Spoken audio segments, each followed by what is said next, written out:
Bismillahirrahmanirrahim. Assalamu alaikum. Peace be unto you. My name is Abdullah Muslim, and this is Ramadan. Origin, benefit, origin, practice, and benefit. So, in the last episode, I was saying how, one of the things that you gain to understand is that Ramadan is really a preparation for the next 11 months until Ramadan comes again. And one of the things that you begin to see is like Hajj, when you read the verses or the ayats where Allah has told us about Hajj in the Quran, all right? He says, come and see what I have for you to learn. And when you come, bring your piety. Make sure you're pious. Don't come there because there's going to be people. Hajj is like, Hajj is 3 days of the most intense social interaction you can imagine. I mean, you got now millions of people in a small area, and we're all obligated to do certain things at the same time. So Hajj is where you learn cooperation. Because it's like life, and that's what Ramadan is preparing us for. Ramadan is like the preparation. The next things we get into, Hajj, if you're going to go, is the application. And what comes after that is the rest of your life, whatever remains of it.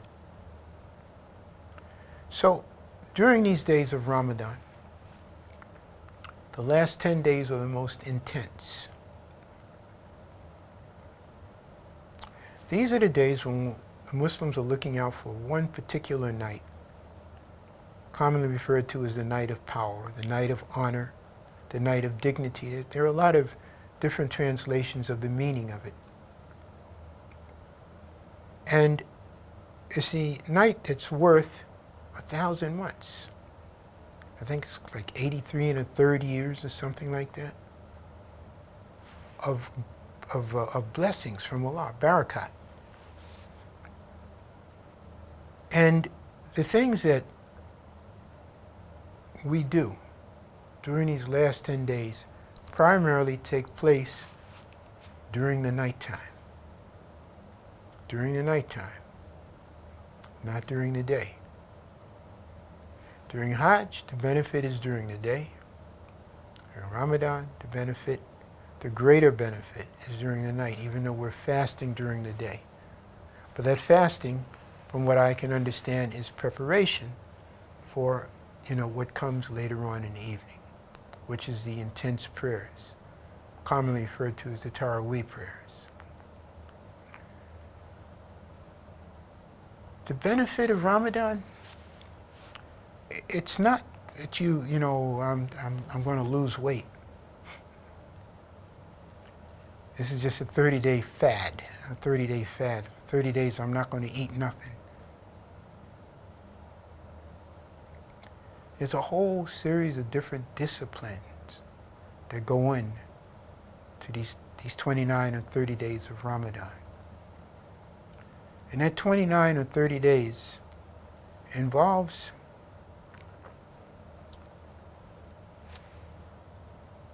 upgrading your discipline. Because as I said earlier, you still got to go to work. Now, in this country, in Saudi Arabia, I remember when I was working for one of I was working for Saudi Airlines. And they would shorten the day from 8-hour to 6-hour a day. May Allah reward them for their intentions. But most Muslims in the world don't get that. Most Muslims in the world don't get a shorter work day. You got to go and still put in your full day's work. I'm not, don't get me wrong. Look, it was beneficial, that extra 2 hours. made it easier. That's why I say, may Allah reward them for their intentions.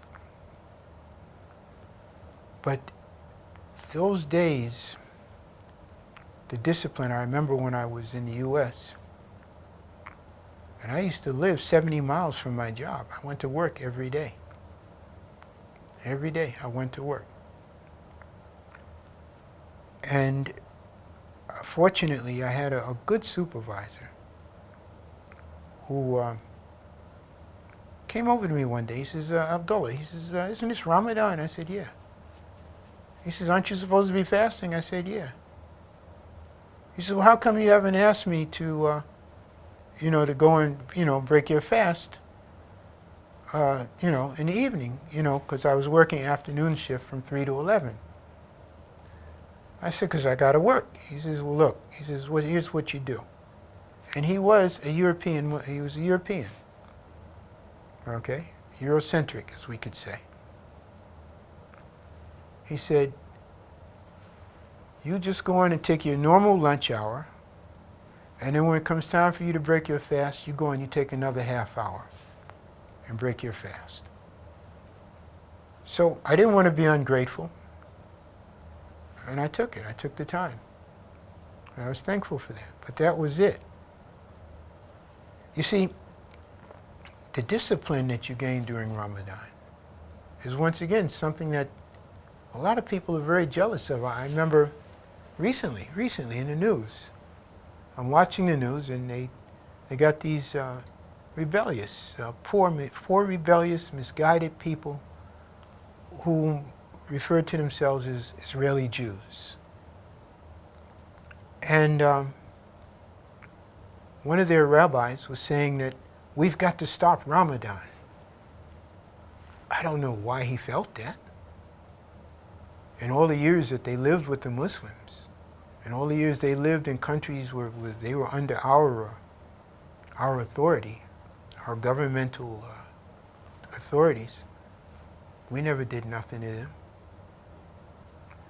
And at the same time, there was, I remember watching the news, there was a Hindu, or whatever they call their people, I think they call them Brahmins, who said that we've got to go and attack Mecca and take it over and get control of the well of Zamzam, because that belongs to our God, whatever their water god is. And then you have the attacks, the assaults that come to us from the Christians. And here we are, during Ramadan, all we're trying to do is fast and pray, go to work, take care of our families, live honorable lives, decent lives, and stay away from the things that have been shown to be harmful, detrimental, and destructive to the rest of the human family, to the rest of the offspring of Prophet of Adam, alayhi salatu wassalam, okay? And that is to stay away from gambling and alcohol and drugs and relations with women or men that we're not married to, and all the other things that have shown themselves to be harmful and destructive. That's all we're trying to do, is stay away from it. And they keep trying to bring us, say, well, there's something wrong with that. They're up to something. Yeah, we are up to something. We're up to serving God. Ramadan is where Allah shows us, through the book, the Quran, a book of guidance that He's given us, that was revealed through Prophet Muhammad sallallahu alaihi wasallam, and that was implemented by him, and has been shown to work, in the most marvelous ways, in undeniable ways, by him, that is Prophet Muhammad sallallahu alaihi